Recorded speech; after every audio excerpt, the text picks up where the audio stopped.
PBBJB Bandung. Di sini saya melakukan praktek tugas mata kuliah inovasi pembelajaran. Di sini saya akan menjelaskan mengenai Automated Online Factoring atau AOF adalah sistem pengawasan ujian daring yang menggunakan teknologi otomatis seperti kecerdasan buatan, kamera, mikrofon, dan perangkat lunak khusus untuk memantau peserta ujian tanpa kehadiran pengawasan manusia secara langsung.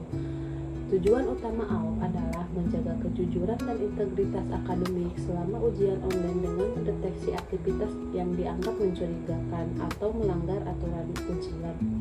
Adapun cara kerja dari AOF yaitu 1. Verifikasi identitas. Sebelum ujian dimulai, peserta diminta menunjukkan kartu identitas. Sistem melakukan pencocokan wajah untuk memastikan identitas peserta. Yang kedua, pemantauan selama ujian. Kamera dan mikrofon perangkat peserta akan aktif dan sistem pemantauan gerakan wajah, arah pandangan, suara, dan aktivitas di sekitar peserta. Yang ketiga, deteksi aktivitas mencurigakan. Sistem dapat menandai aktivitas seperti ada orang lain yang muncul di kamera, peserta sering melihat ke arah lain, terdengar suara percakapan. Keempat, pembuatan laporan. Setelah ujian selesai, sistem menghasilkan laporan berisi rekaman dan daftar aktivitas yang dianggap mencurigakan. Laporan tersebut dapat ditinjau oleh pihak universitas ataupun dosen. Di samping itu, AOF memiliki manfaat, yaitu 1. Menjaga kejujuran akademik, 2. Mengurangi risiko kecurangan saat ujian daring, 3. Menghemat biaya dan tenaga pengawasan, dan 4. Memungkinkan mahasiswa mengikuti ujian dari mana saja, dan yang terakhir mendukung pelaksanaan pendidikan jarak jauh. Di samping ada manfaat, ada pun tantangannya, yaitu 1. Membutuhkan koneksi internet yang stabil, 2. Memerlukan perangkat yang memiliki kamera dan mikrofon, 3. Menimbulkan kekhawatiran terkait privasi data.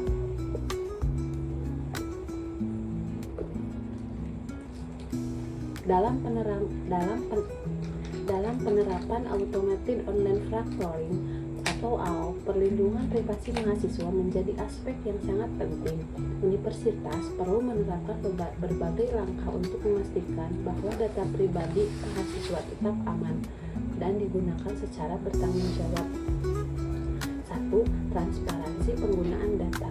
Universitas harus menjelaskan secara terbuka kepada mahasiswa data apa saja yang dikumpulkan, tujuan pengumpulan data, selama penyimpanan data, dan siapa yang dapat mengakses data tersebut.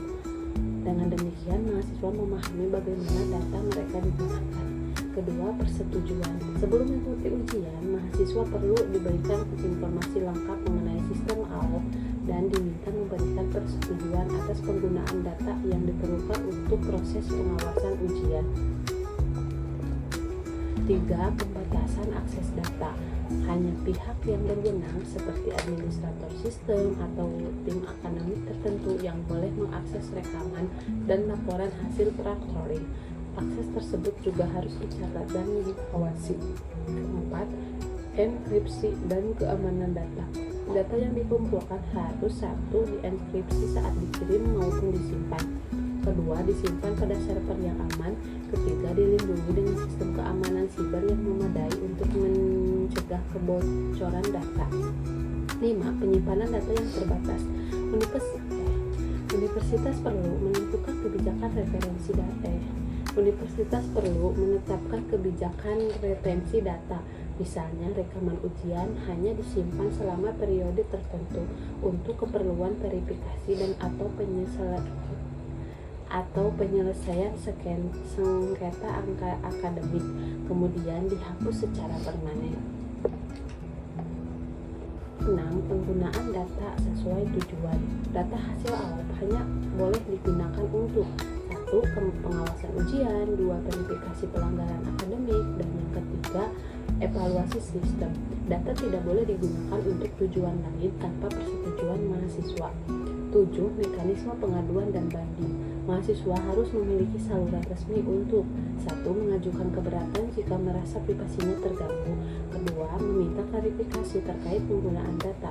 Yang terakhir, mengajukan banding apabila sistem menandai aktivitas mereka sebagai pelanggaran.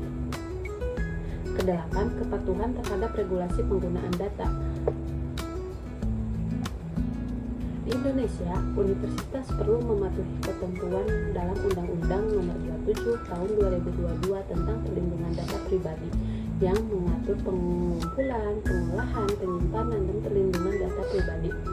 Jadi kesimpulannya yaitu perlindungan privasi mahasiswa dalam AOP dilakukan melalui transparansi, persetujuan pengguna, pembatasan akses, keamanan data, penyimpanan yang terbatas, serta kepatuhan terhadap regulasi perlindungan data. Dengan langkah-langkah tersebut, kepercayaan mahasiswa terhadap sistem dapat meningkat dan penerapan AOP menjadi lebih diterima. Sekian dari saya, mohon maaf bila ada kata-kata yang salah. Wassalamualaikum warahmatullahi wabarakatuh.